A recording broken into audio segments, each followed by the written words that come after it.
happen in order to make the salary caps work. It'd have to be probably a Ingram, a Ball, and a Josh Hart for Bradley Beal. Well, not if they did it in the middle of the season, right? You can get rid of the Stevenson contract. Now you're right, yeah, but the only problem with that is I think it would, depending on who they trade and how they complete this trade, it would hamper their cap space for the offseason. Which was my question: is there a way that they could trade for Bradley Beal this year and still have max space? Now, with the Lakers situation, they have enough cap space to sign. Now, the difference between signing Kevin Durant and signing Klay Thompson in free agency this upcoming offseason. I'm guessing if you mean Klay Thompson, you also mean like a Kawhi Leonard. Well, a Kawhi Leonard, yeah, I just don't Jimmy think they have a Butler, much whatever high up the a names chance of out signing. Yeah.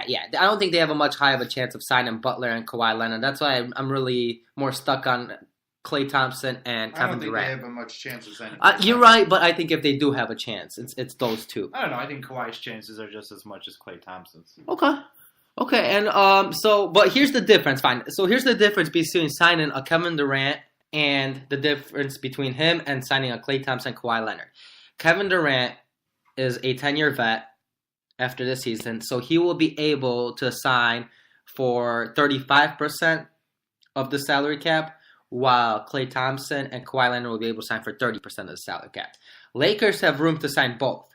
However, now if you trade for a Bradley Beal, and let's say you trade Ingram, Ball, and KCP or Rajon Rondo, whoever to fill the salary.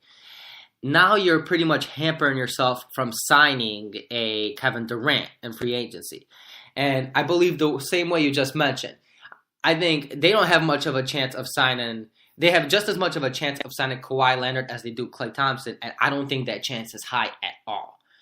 I think the highest chance they have of signing anyone is Kevin Durant.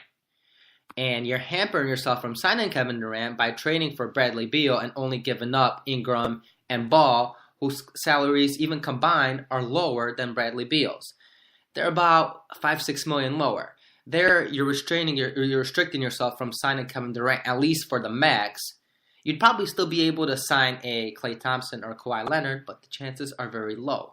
Yeah, but if you're put in that position, isn't it, would you, like, let's say it's the summer, you have Bradley Beal, you have LeBron James, moving a Kuzma, moving a Wagner contract can't be that difficult. But those contracts are very low.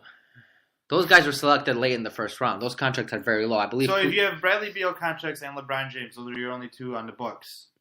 Can you move, and whatever you're paying, however you stretch Luol Deng, can you not afford Kevin Durant? At that point, if you trade Ingram and Ball for Bradley Beal, you cannot sign Kevin Durant for a max. I don't know the exact numbers right now. I would have to take a look, but that you would not be able to sign Kevin Durant for the full max. The problem with just having a couple of players on your books, and I mean, with the situation we're talking about, you'd still have Kuzma and Hart, who are about $3 million each. Wagner, who's about $2 million, maybe a little more. And for every roster spot you get charged, so there are 12 roster spots that have to be accounted for in free agency. So if you have just those 5 guys and Beal, James, Kuzma, Hart, and Wagner on your roster, now you have 7 more spots that are charged a minimum salary contract. So essentially about $7 more million, a little less, probably about 6.2, 6.3, you would have just in simple charges for every roster spot that's empty underneath 12. And plus, like you mentioned, Deng's $5 million that is on the books for him being stretched. Now you've just hampered yourself from signing Kevin Durant. Yeah, so I'm just going to play a little bit of devil's advocate here, and I think I wouldn't make this argument this summer, but I think what I've learned this year so far is if you have a chance to pick up that star player, I think you should take it. And here's how I'll make my argument. I don't know what happened when they came to the deals with Kawhi, but I think teams really did make mistakes by not going for him. I think a team like Philadelphia or LA should have gone all in on trading for Kawhi. Now, I understand in the summer, and even now, because Kawhi doesn't play every game, there was a lot of questions with his health and with how he's going to re-sign with the team and all that stuff. But, man, he really has, just by adding his name to that roster, he really has made a difference in Toronto. And I think if you had LeBron and Kawhi, or if you had Kawhi and Ben Simmons and Joel Embiid, now again, Ben Simmons was probably, the Spurs wanted Ben Simmons or Joel Embiid. But I do think if I'm the Lakers right now and Bradley Beal's on the table and I'm not giving up all my young assets, and I don't think the Wizards could ask for all their young assets. I think Ingram would probably have to be the major part of the deal and see what else you can give up. But if you have the chance to get Bradley Beal now, I think it's better than to hope for signing Kevin Durant. Now, obviously there's been a lot of talk about Kevin Durant going to LA, and it would be great for LA, but is that a risk that they're willing to take? I just don't know anymore if I am okay with saying, yes, let's take that risk. Because if you don't get Kevin Durant and then you don't get those other players, then if you're LA, you've really struck out on LeBron James's timeline here. Yeah, so I guess a few things with that is I agree with you about Kawhi Leonard and Butler, that more teams should have gone in specifically for Kawhi Leonard. I think there's a difference, though, between Beal and Kawhi Leonard. And in the first place, I don't even know if Beal to me is worth getting rid of Ingram and Ball, plus maybe another first-round pick or a Josh Hart. I don't know if that to me is worth it. I don't know if the Wizards could. I think like an Ingram, Hart, and maybe a pick. Yeah, I don't know. It probably is worth it. I'd be very uncertain about it. Brandon Ingram, I had high hopes for him, but he hasn't panned out. Obviously he's very young, but he's just not as good as a player that a lot of us projected or a lot of us thought that he was going to be. And we know Bradley Beal is, and I know Bradley Beal's fit with LeBron would be fantastic because he can shoot. Yeah, I agree. I don't know, because Ingram plays well enough just for him to be like, man, he still got it. He still could, and he still got that superstar potential. And I don't know. And the other reason why I would simply wait is because I don't see Beal being traded this trade deadline. Yeah, but that's again taking another risk. It is. It's taking another risk. This is one risk I'd be willing to take. If it was a Kawhi Leonard or a Jimmy Butler, at least a Kawhi Leonard, they should have taken it. You're right. They probably should have offered more than they did. But for a Bradley Beal, I'd still say no. That's one risk I would be willing to take. All right, so that's been a lot of Wizards talk, so we'll see where they pan out. It's going to be interesting, and I do want the Wizards to trade John Wall, but I don't know if I'm going to see it happening. Okay, so I have just one more question, I think, about the East for you. Boston Celtics, they're not as great juggernaut that we thought they were going to be. There's obviously issues on the team.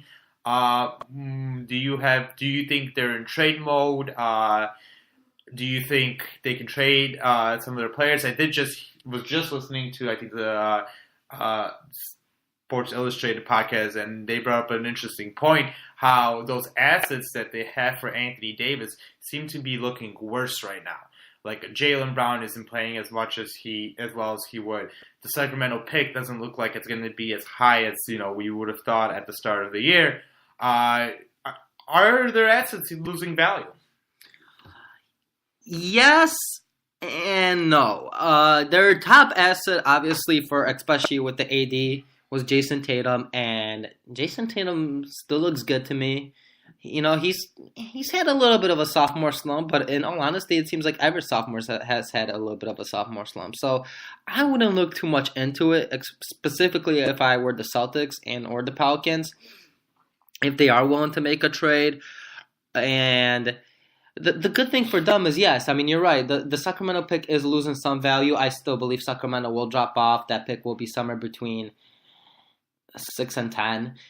So I think that's still a fairly high pick. But in addition to that, you have Memphis. You have the Memphis pick. You have the Clippers first-round pick, and you have your own first-round pick. Now, I don't know if Memphis could keep playing the way they are. They look good. That pick might be much higher than the Celtics were hoping for as well. But yeah, you still do have a player like Smart, Rozier. They're not playing as well as they should be, but they're still pretty valuable assets. And it just, So I think yes, some of their trade chips are losing value, and I think that will change. I think these players will improve, but as much as they are losing value, I still think you could get a decent amount in return for them just due to how young they are, their potential, and the quantity of first round picks that they possess. Yeah, I mean the quantity is there, but again, all those picks actually, because the only way to get the Clippers pick is if the Clippers make the playoffs, which I do believe that's the only way it's going to work out. Correct. Well, Yes. but for Boston, but the Memphis pick again, the Memphis pick becomes really valuable if it would come out if they were to be able to keep it in 2020 or 2021, where it becomes 7. It could become a number 7 pick or a number 5 pick. Now, I do actually believe that barring any injury, Memphis is going to make that playoffs, and that pick is going to actually come through this year. So they're going to have. I looked at a mock draft yesterday, and I think they had the way if it was to now the Boston Celtics. I think they had 15, 16, 17. And then their own pick, which was 20 or something or 19 or 18. So they're going to have a lot of those picks in the middle. Now, no 4 of those picks would entice me for a Anthony Davis. I mean, you would want to have a top 1, 2, or 3 pick for Anthony Davis. I mean, Anthony Davis might be arguably out of 2 players the best player in the league right now. Well, I mean, if you're talking about Anthony Davis, first of all, I think Sacramento is still going to drop out. Now, again, they won't be a top 4. They won't be top 4, top 5, but I still think they'll be top 12, definitely. Yeah, and probably a little higher. I mean, yeah, even if it's number 8, let's just say, because that seems like a reasonable spot to put that pick. Even if it's number 8, it's not number 1. It's not Zion. It's not RJ Barrett. And you're not getting that game-changing player. I don't think you're ever going to get that, though, with that pick. I think if Boston and the Pelicans thought that, but I mean, obviously the Pelicans aren't thinking probably too much about that, but I think if Boston was thinking that, they were fooling themselves. I mean, was I expecting Sacramento to be pretty bad? Yes, I was. I remember when we made our predictions, I predicted them to be probably the 2nd or 3rd worst team. I might have been a little crazy doing that. Seeing that the way... looking at their roster, it wasn't that crazy. I mean, I just thought that even though they're not going to have any chance to lose, any reason to lose this year, I still thought they're just going to be a bad team. Now, no one could have predicted De'Aaron Fox's, becoming one of the best leading candidates for most improved player. But, some of the other players, Willie Cauley-Stein, not someone probably could have predicted. It seems like he's on a contract year. But, Sacramento, that pick has been devalued. Is just the point I'm trying to make. I don't know what was wrong with Boston. I think if I was Boston right now, I would still just kind of have this work out, try to work this out, and see them becoming good, seeing if you could actually become a better team. Now, my other worry here with Boston is if they don't improve, I think it increases the chances that Kyrie Irving actually leaves, which would make out for an even more interesting summer because Kyrie Irving is a weird player, and I thought he made a point that he's going to resign with the Boston Celtics. But if they're not coming out as this great team, the best team in the East, I could see Kyrie Irving being like, you know what, I'm done. I'm going to go team up with my boy Kawhi Leonard and the Clippers. Yeah, so I don't know. You mentioned what's wrong with Boston. Seemingly shooting. Shooting's been a problem. Hayward, Jaylen Brown. I mean, Kyrie Irving has stepped up in the last couple of weeks. Jason Tatum's played well in the last couple of weeks. I just think shooting. Rozier and Smart can't shoot. Hayward's been struggling with his shot. Jaylen Brown's been struggling with his shot. They need a shooter. And here's my proposal to you involving Boston. I mean, you asked if they're in trade mode. Here's what I got for you. And we talked about this a lot. Guess what? I think this is the best option for Boston right now. I'm going to propose to you a 3-team trade. I have the Celtics trading away Rozier, Gordon Hayward, Gershon Yabusele, just to add in a young player. I don't even know that's how you pronounce his name. And 2 of those picks. Let's go with one of those picks. Sacramento and Boston's pick. So an earlier one and a later pick. Okay, trading away those players. Receiving Bradley Beal, Markieff Morris, and Sirtansky. Now, Gordon Hayward